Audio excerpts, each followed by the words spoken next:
The Smart Little Mouse. This is a 1950 classic. This book is very fragile, so we're going to read it very carefully.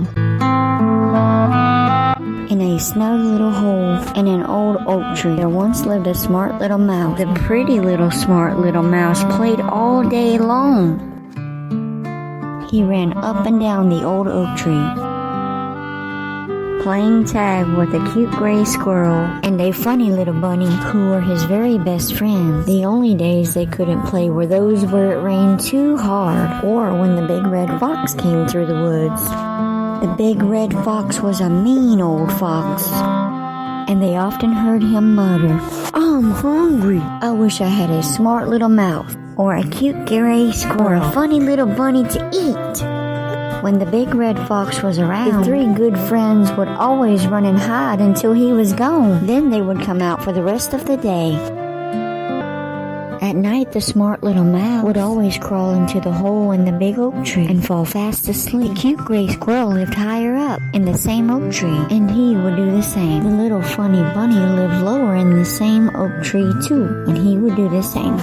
One morning, the smart little mouse woke up and looked out of the old oak tree. The sun was shining brightly, and he knew he had overslept. He wondered if his friends had done the same. The smart little mouse looked up and called, cute gray squirrel, come out and play." There was no answer. Funny little bunny, come out and play." But there was no answer. Up to the top of the tree, where the cute gray squirrel lived, ran the little smart mouse. But there was no one there. Down to the bottom of the tree, where the funny little bunny lived, he ran. But there was no one there either. He thought his friends may have gone out to play, but he called and called, and no one answered. The smart little mouse was sitting and wondering what had become of them when a blue jay flew by. Get back in the old oak tree, little mouse," said the jay. "The big red fox is coming."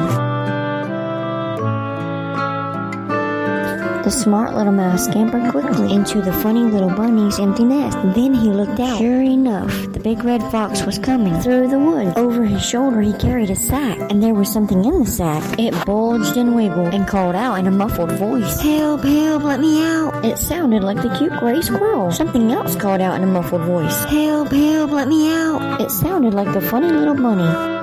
The big red fox was muttering, "Ha! I have the cute gray squirrel and the little funny bunny. All I need to complete the meal is a smart little mouse for dessert." Just now I think I heard him calling. When the big red fox looked into the old oak tree, he didn't look in the funny little bunny's nest because he knew that the smart little mouse lived higher up. He stretched and looked in the hole where the smart little mouse lived. "Huh?" said the big red fox. "He's gone. There is no smart little mouse here." All this while, the smart little mouse had been thinking. He knew he had to do something to save his good friend. Suddenly, he had an idea. As the big red fox turned to go, his bushy tail brushed past the funny little bunny's nest, where the smart little mouse was hiding. Quick as a flash, the smart little mouse jumped onto the big red fox's tail and hid in the long white fur at the tip. When the big red fox went on through the woods, the smart little mouse crept slowly through his bushy tail. He crept until he was up on the fox's back. Suddenly, the big red fox stopped and growled, "Something is tickling me." The smart little mouse trembled and held his breath, for he was sure that now the big red fox would find them. Scratch, scratch. The big red fox scratched hard at the spot where the little smart mouse was sitting. Meanwhile, the smart little mouse searching along the seam at the edge of the sack. Finally, he had found what he was looking for. A loose thread hung from the seam. It was the thread that held the sack together. The smart little mouse tugged carefully at the loose thread, and slowly the sack began to open up. Out popped the cute gray squirrel's head. The sack opened a bit more. Out popped the funny little bunny's head. "Shh," whispered the smart little mouse. "We have work to do. Don't jump down just yet. We must frighten the fox so he'll never bother us again."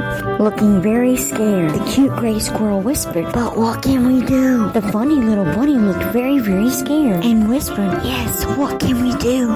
"Shh," said the smart little mouse. "Each of you must take one corner of the open sack. When I give the word, you must both jump over the big red fox's head. I will tie the sack over his head, and he won't know where he is going." The smart little mouse and the cute gray squirrel and the funny little bunny all smiled quietly at one another. This was a wonderful plan. At the word, "Go!" the cute gray squirrel and the funny little bunny both jumped, holding tight to the corners of the sack. Over the big red fox's head they went, and the smart little mouse quickly scurried around to tie tie the sack under the fox's neck. Then they all jumped into the grass and shook hands all around. Grrr! Roared the big red fox in a muffled voice. Who are you? Where am I? He became so frightened that he began to run around and around in circles until, crash, he ran right into a tree.